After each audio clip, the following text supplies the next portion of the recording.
안녕하세요. 한신대학교 평화교양대학에 있는 김계자라고 합니다. 한반도의 남과 북 그리고 일본에 걸쳐 있는 제일문학, 제일코리안 문학에 대해서 소개를 하고자 합니다. 자, 먼저 이 제일코리안 문학에 대해서 이해를 하기 위해서 해방 후에 제일코리안의 어떤 삶이 어땠는지 간단히 살펴보도록 하겠습니다. 1945년 8월 해방 이후에 일본에 거주하고 있던 제일코리아는 약 200만 명이 넘었습니다. 그 중에 140만 명 정도는 한반도로 귀국을 했는데요. 남아있던 60만 명 이상의 제일코리아는 당시에 그 한반도에 이 정부가 아직 수립되기 전이잖아요. 1948년 이 대한민국 정부 수립 이전까지, 그러니까 45년부터 48년까지를 보통 해방공간이라고 말을 하는데요.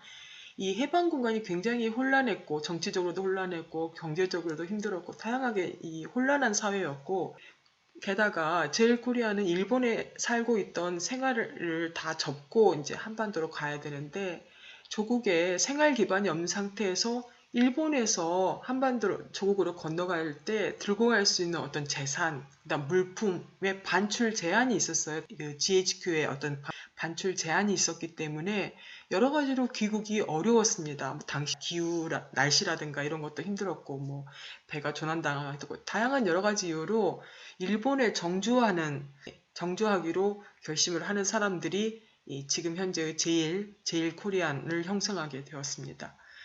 그래서 이 일본 사회에서 정주해서 살기 위해서 조직이 결성이 되는데요. 먼저 1945년에 제1본 조선인 연맹, 이게 이제 지금 현재로 말하자면 조총련 계통의 조직인데요. 결성되었고, 그리고 바로 그 이듬해에 대한민국 계통이죠. 민단의 전신인 제1본 대한민국 거류민단이 결성이 되었습니다. 그래서 이제 이 두 조직을 중심으로 제1사회의 사람들이 이제 생활을 이어가게 되는데요.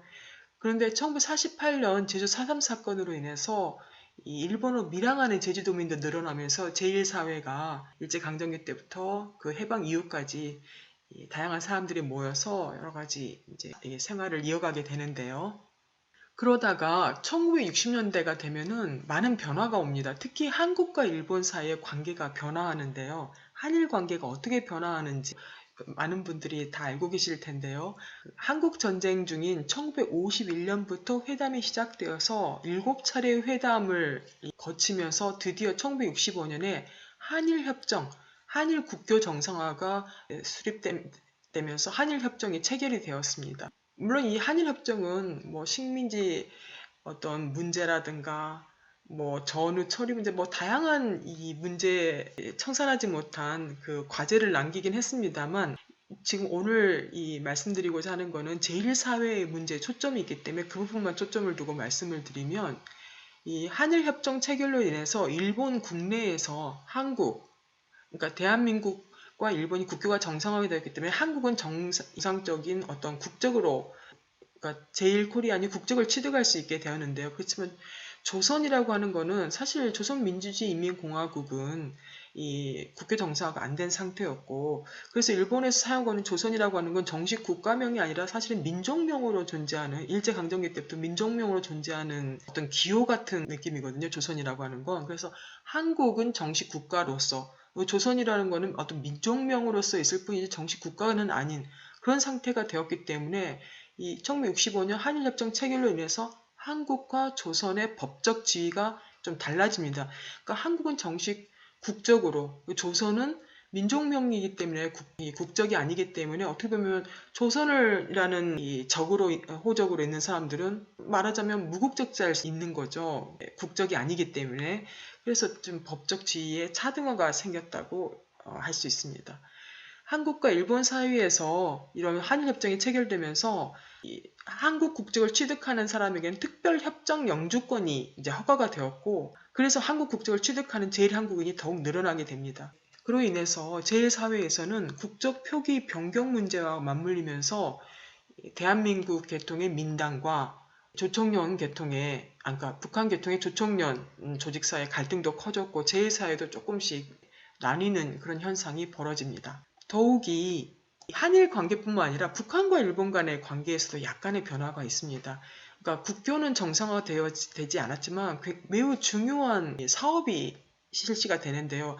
이게 제일코리안 북한 귀국 사업이라고 해서 국제 적십자사하고 일본, 북한이 연계되어서 일본에 살고 있는 제일코리안을 북한으로 귀국시킨 사업입니다. 한국에서는 아마 북송으로 많이 알려져 있을 거예요. 북송 사업으로 들어보신 분들도 많이 계시리라고 생각합니다만, 이 제일 정식 명칭은 귀국 사업으로 당시 칭해졌기 때문에 여기서는 귀국 사업으로 칭하겠습니다. 제일코리안 북한 귀국 사업이 시작되면서 북한과 일본 간의 관계가 미묘하게 조금 달라지는 부분이 있습니다. 그래서 북한 귀국 사업은 개요를 살펴보면요. 1959년 12월 14일에 첫 귀국선이 이제 출발을 하는데요. 니가따라고 하는 게 한반도의 그 38도선을 동쪽으로 쭉 연장해서 그리면 일본의 니가따라는 이 도시를 지나거든요. 그 같은 위도상이 있습니다. 38도선과 그 니가따 항에서 한경북도의 청진으로 배가 이제 귀국선이 가는 항로로 처음에 귀국 사업이 시작이 되었고요. 나중에는 청진에서 이제 강원도 원산 쪽으로 노선이 변경됩니다만 처음엔 청진으로 갔어요. 니가따에서 청진으로. 그래서 1959년에 시작된 이 북한 귀국 사업이 1984년까지 이어집니다. 그래서 총 93,340명이 귀국을 했어요. 제일코리안 중에서. 이 수는 약 60만이, 그러니까 남아있는 제일코리안이 약 60만이라고 했을 때 약 15%에 해당하는 숫자입니다. 그래서 제일코리안의 15%가 북한으로 이주한 셈이 되었기 때문에 이주한 셈이 되었고, 또 여기에는 그 배우자로 따라간 일본 여성들도 섞여 있습니다. 약 2,000명 정도 포함되어 있었다고 하는데요. 그런데 이제 이 귀국 사업이 처음에 59년 12월에 시작됐을 때, 그 다음에 60년, 61년, 뭐 이렇게 한 두세 해 정도는 굉장히 귀국의 열기가 뜨거웠어요. 귀국자 수도 많았고.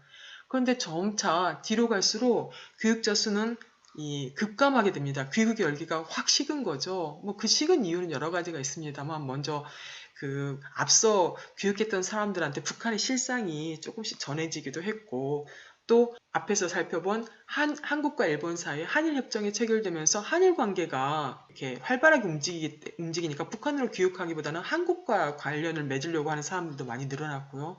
또 일본 국내의 어떤 사회 경제가 전반적으로 이렇게 성장해가는 시기이기 때문에 60년대는 그래서 귀국 사업의 어떤 귀국자 수는 급감하게 됩니다. 초반에 많이 건너갔던 거죠, 북한으로. 그래서 이 1960년대는 한국과 일본 사회에서는 한일협정, 그 다음에 북한과 일본 사회에서는 이 귀국사업, 이걸로 인해서 이 제1사회와 한반도의 남쪽인 한국, 그 다음 한반도의 북쪽인 북한, 연결되는 시기가 이 1960년대라고 할 수 있습니다.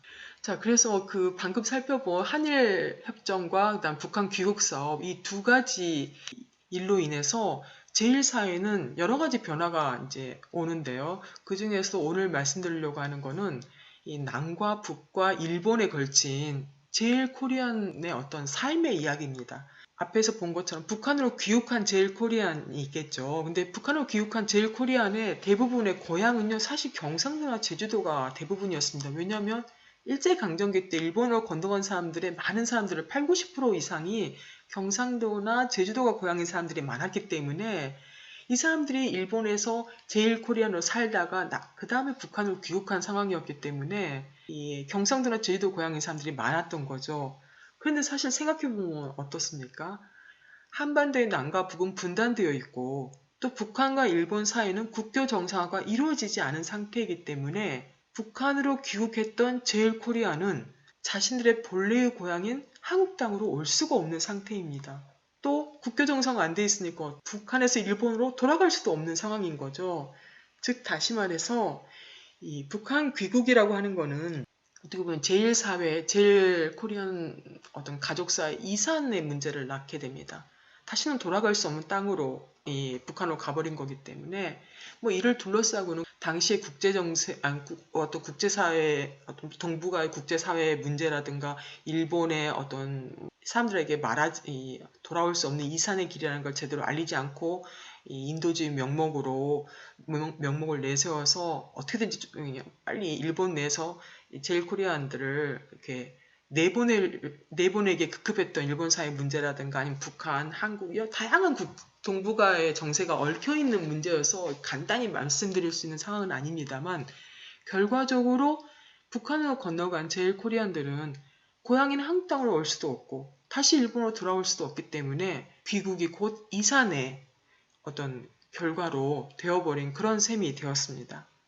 그래서 한반도의 남쪽이 고향인 사람들, 그리고 북으로 귀국한 사람들, 그리고 그 가족들을 이 북한을 보내고 남은 가족들이 또 일본에 있을 수 있잖아요. 그러니까 15%가 북으로 가고 남아있는 또 일본에 있는 사람들, 그런 사람들이 이렇게 뿔뿔이 남과 북, 일본에 흩어져 있는 거죠. 그래서 1960년대 이런 상황들을 60년대, 70년대 어떤 이런 한일협정과 북한 교육사업으로 인해서 이 제1사회가 이렇게 남과 북, 일본에 이산되어 있는 그런 가족 문제 이야기가 많은 제일 코리안 서사에 표현이 되는데요. 그 중에서 지금 여기에서는 한 작품을 소개해 드리려고 합니다. 이 후카자와 우시오라고 하는 제일 코리안 작가인데요. 가나의 아줌마라는 소설을 소개해 드리려고 하는데요. 자, 가나의 아줌마가 어떤 작품이냐면요. 이 후카자와 우시오는 도쿄 출신의 제일 2세 작가인데요. 가나의 아줌마라는 소설은 그러니까 여러 편의 단편들을 모아서 한 권의 소설로 나와 있긴 합니다만 가나의 아줌마라는 단편으로 처음에는 시작을 했어요. 그래서 가나의 아줌마라는 단편은 일본 문학상인 R18 문학상을 수상하면서 일본 문단에 이제 알려지고 후카자 오시오가 데뷔를 하게 되는데요. R18 문학상을 수상하면서 그 일본의 문단에 데뷔했을 때 굉장히 평가가 좋았다고 합니다. R18 문학상은요, 이 정식 명칭이 여자에 의한 여자를 위한 R18 문학상이라고 이제 표를 하는데 R18에서 R은 restricted의 의미입니다. 그러니까 18세 이상의 여성으로 한정짓기 위한 그런 용어인데요. 이 응모자라든가 그러니까 소설을 응모하는 사람이나 선고위원들이 전부 여성으로 구성되어 있고 여성의 감성을 잘 살린 작품에 수여를 하는 그런 상입니다. 그래서 후카자 오시오가 이 상을 받으면서 문단에 데뷔를 했고 이후 식민이라든가 냉전의 시대를 쭉 살아온 제일 코리안의 삶을 그린 작품들을 계속해서 발표해 왔습니다. 그래서 가나의 아줌마는요, 여러분들이 꼭 직접 소설이 그렇게 길지가 않아요. 그러니까 단편으로 시작했고 한 권 이렇게 전체로 좀 확장을 시킨 형태로 소설이 번역서가 한국에 나와 있습니다. 가나의 아줌마라는 소설의 번역서가 나와 있어요.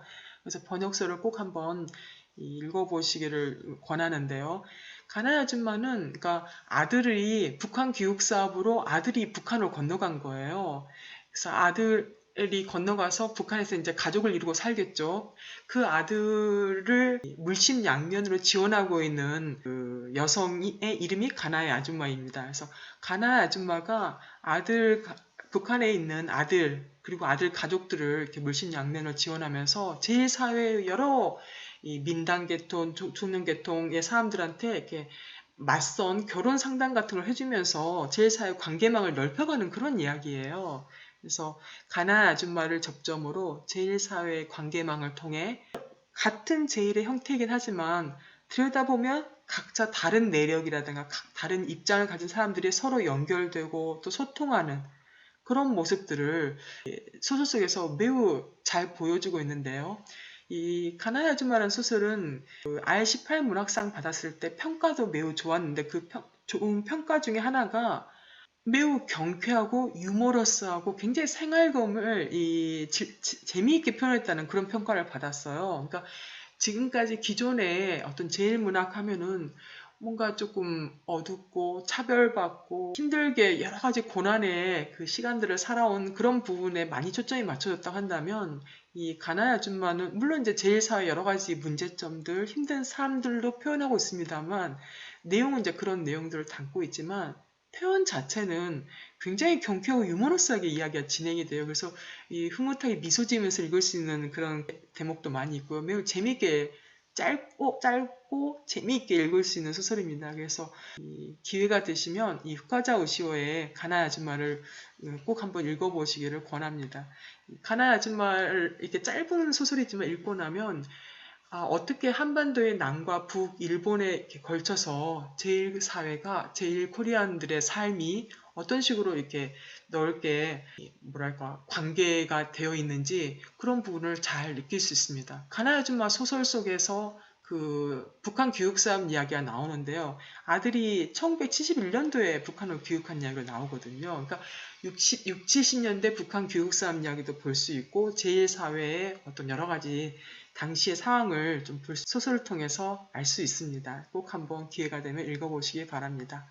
자, 이상으로 한반도의 남과 북, 일본에 걸쳐 있는 어떤 제1사회의 뭐랄까 역사적인 이야기 그리고 어떤 그걸 담고 있는 작품에 대해 소개를 해드렸는데요.